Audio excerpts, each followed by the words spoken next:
वर्णमाला के बारे में बताऊंगी। क्या बताऊंगी? वर्णमाला। आज हम लोग हिंदी वर्णमाला के बारे में समझेंगे, ठीक है।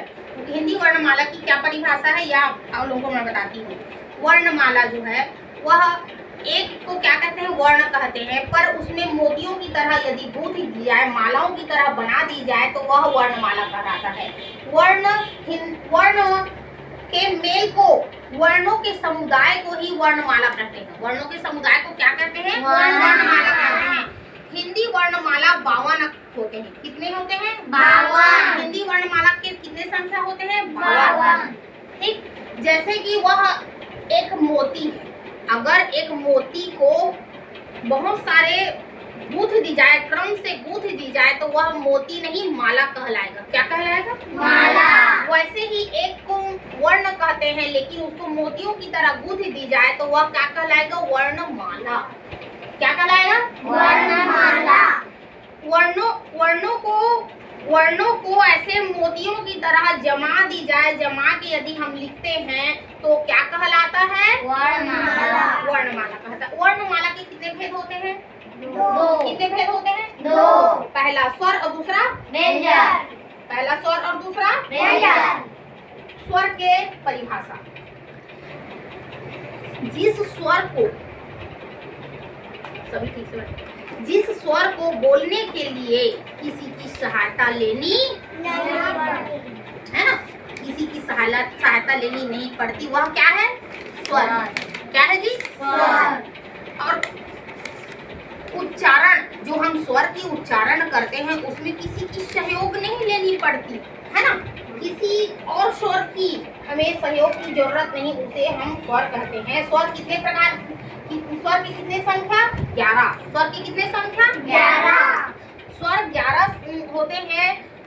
साथ में बोलिएगा। अ, आ, छोटा ई, बड़ा ई, छोटा उ, बड़ा उ, ऋषि, एड़ी, ऐनक, ओखली, औरत। अ, आ, ई, उ, ऋषि, एड़ी, ऐनक, ओखली, औरत। यह क्या है? स्वर है। क्या है? तो यह स्वर है, यह स्वर है, ठीक है। स्वर के कितने प्रकार होते हैं? 3। कितने प्रकार होते हैं जी? 3। पहला ह्रस्व स्वर। पहला क्या है? दूसरा दीर्घ स्वर और तीसरा पल्लुत स्वर। क्या? क्या क्या स्वर हुए? ह्रस्व स्वर, दीर्घ स्वर, पल्लुत स्वर। ह्रस्व स्वर में क्या क्या वर्ण आते हैं यह देखिए। अ, छोटा अ, छोटा आ, छोटा ई, छोटा उ, और ऋषि। यह क्या है? ह्रस्व स्वर। क्या है? यह स्वर को बड़ा नहीं करना पड़ रहा है। इसमें, इस स्वर में स्वर को लंबा नहीं करना पड़ रहा है, छोटा में हो जा रहा है। जैसे कि अ, आ, ई, ऋषि। यह ह्रस्व स्वर है। क्या है?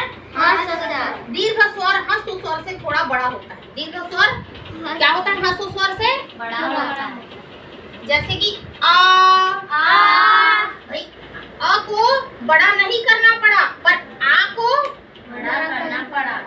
आ, बड़ी ई, बड़ा उ, ए, ऐ, ओ, औ। यह क्या है? दीर्घ स्वर। क्या है? अब पल्लुत स्वर जो है, ओम का जो उच्चारण होता है वह थोड़ा दीर्घ स्वर से और लंबा खींचना पड़ता है। दीर्घ स्वर से पल्लुत स्वर को और लंबा खींचना पड़ता है। जैसे ओम का उच्चारण राडम, यह क्या है? पल्लुत स्वर है। क्या है? कह के देखिए तो ओम खींचना पड़ रहा है ना भाई। तो यह क्या है? पल्लुत स्वर। ठीक, समझ में आ रहा है?